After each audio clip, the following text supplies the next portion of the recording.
Guys, welcome back to the channel. Here we are with another reaction. In this one, we have While the World Fears India's Tejas fighter jet, but lies about it. Before we dive in, if you guys happen to enjoy, please don't forget to smash that subscribe button, give it a big thumbs up, and let's jump right in. What's the biggest lie you've ever heard in the media? Have you ever watched a Hollywood movie and felt like something was just off? Like how they always portray Indians and other Eastern nations as simple-minded or low IQ? But then, you look at NASA, one of the most advanced space agencies in the world, and it's filled with Indian scientists and engineers. The same thing happens with news channels and military YouTube channels. Sometimes, what they say just doesn't add up. And that brings us to the Tejas fighter jet, another victim of biased narratives. From the East, from China, all the way to the West, including Europe and the United States, every single media outlet, every YouTube channel seems desperate to prove that India's Tejas fighter jet is a failure. But why? Why are they so determined to discredit Tejas? What are they afraid of? In this video, I'm going to expose the truth that nobody dares to admit. I'll uncover the lies, and to prove my point, I'll compare Tejas with some of the most advanced fighter jets in the world in real-world combat scenarios.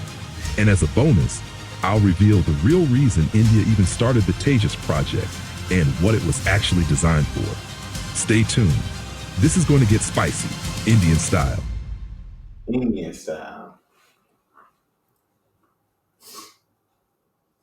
Everyone seems busy criticizing India's Tejas fighter jet. But here's the question. Why don't these same YouTubers and media channels criticize Pakistan's JF-17? If you've done even basic research, you'll know that the JF-17 is actually an awful fighter jet. It uses an outdated engine from the Soviet-era MiG-29. It's unreliable. The airframe is basically a Chinese version of the MiG-21 called the J-7, with a bit of F-16 styling slapped on it. Think of it this way. It's like taking an old Indian MiG-21, giving it a facelift, and calling it a new jet. On the other hand, the Tejas is a different story. It was developed entirely in India, equipped with some of the most advanced electronics and sensors available. Its engine, the GE F414, is the same one used in high-performance jets like the Super Hornet and the Saab Gripen. You could say NATO loves that engine, something you definitely can't say about the MiG-29. I've made a full comparison between Pakistan's JF-17 and India's Tejas. You'll find the link in the description below. So why are they trying so hard to make Indian weapons look like failures? Simple. They want to discourage India from building its own defense systems. Of course. Because the more India depends on foreign weapons, the more money these countries make. For them, India is a gold mine, a huge market to... And now when India becomes self-reliant in their weapons, now they're able to sell to other countries, and that's taking other countries off the market for them because India is probably going to sell them at a better price. So now you got to deal with that as well. Sell to, as long as India keeps believing it can't build its own systems. And it's not just big media.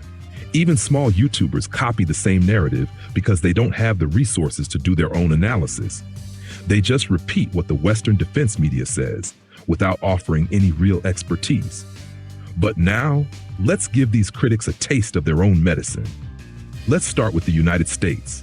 They claim to build the best fighter jets in the world, but even basic research can uncover the truth. Take the F-1117, the so-called invisible stealth jet. It was shot down by an outdated Serbian missile system in the 1999 NATO bombing of Yugoslavia. The media later joked, "Oops, we didn't know it was invisible." That's not Hollywood. That's real life. Now let's talk about Russia. Their Su-35 and Su-34 are some of the most capable multi-role fighters on Earth. But many of them have been shot down by Ukrainian surface-to-air missile systems, especially the American Patriot system. Some reports claim over 70 Su-35s have been lost. As for China, we don't even need to dig too deep. A simple look at many of their exported systems will show serious quality control problems. So if everyone else's jets have weaknesses, why is only Tejas under the spotlight? Let's find out what Tejas is really capable of. Some underdog picking you up. Let's address the elephant in the room. Tejas is one of the smallest fighter jets in the world, But here's the surprise: it has a great range and can carry a significant payload for its class. Its operational capabilities are remarkable. The Tejas is a 4.5 generation fighter with one of the most advanced radars in its category. It can track objects up to 400 kilometers away and can lock on to low RCS radar cross section targets like other fighter jets from 200 kilometers away. That's outstanding performance for such a light aircraft. It Yeah. can also launch the Astromech 2, an air-to-air missile with a range of 160 to 180 kilometers, depending on altitude and speed. In comparison, the American AM-120 AMRAAM has a range of just 100 to 120 kilometers. And it gets better. One of Tasia's biggest strengths is its Dang. reliability under different operating conditions. It's built to Mm. perform consistently. If you don't believe me, here's something the media won't tell you. Despite all the Western criticism, the U.S. military actually considered Tejas as a candidate for their new trainer aircraft program. The U.S. was looking to replace its outdated training jets and had two options on the table: the Indian Tejas, the South Korean T-50 Golden Eagle. Think about that. The U.S. Air Force considered training its pilots on an Indian-made fighter jet. That's how capable the Tejas really is. So That's why didn't it? insane, bro. But then, like you said, that kind of goes to show you like how great the Tejas is. The fact that the U.S. is talking about using it in training exercises, um, and trying to get rid of their old machinery because this is great.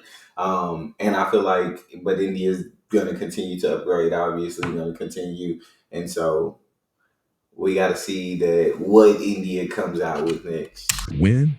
Because of export restrictions.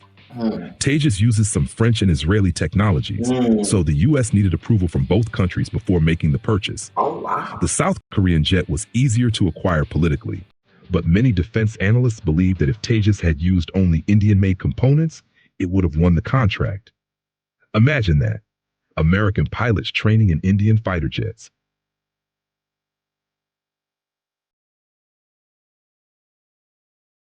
So is Tejas perfect? No. Its biggest weakness is cost. At $40 million per unit, it's expensive for a light fighter. But you're not just getting a small aircraft, you're getting a mini Rafale.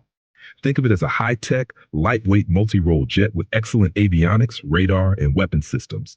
It's not cheap, but it's not meant to be. It's not just a fighter, it's a statement. India built the Tejas fighter jet with one clear goal: to design a combat aircraft from the ground up, without foreign help, using only its own resources. But remember, mastering the art of building fighter jets takes decades of trial and error. And even after a nation becomes skilled at it, it's still possible to produce a terrible aircraft. Just look at the American F-35. With that in mind, it's clear why Indians should be proud of the Tejas. Tejas represents something far bigger than just an aircraft. It's a symbol of India's independence in defense technology. It shows the world that India doesn't have to rely on anyone, not for weapons, not for innovation, not for defense. And that's what scares the critics the most. Because once India becomes truly self-reliant, the multi-billion dollar weapons market will lose one of its biggest customers. That's the truth they don't want you to hear. And If that's you the enjoyed our point. video, we need your help. By simply Like I said, that's a fact. And then, like I said, after they become self-reliant, they gonna become They're already exporters, but I feel like more major exporters. And so that's all we have for this video. I'd love to hear you guys' thoughts in the comment section, please. If you enjoyed, don't forget to smash subscribe, give the video a thumbs up, check out the next, and I'll see y'all next time.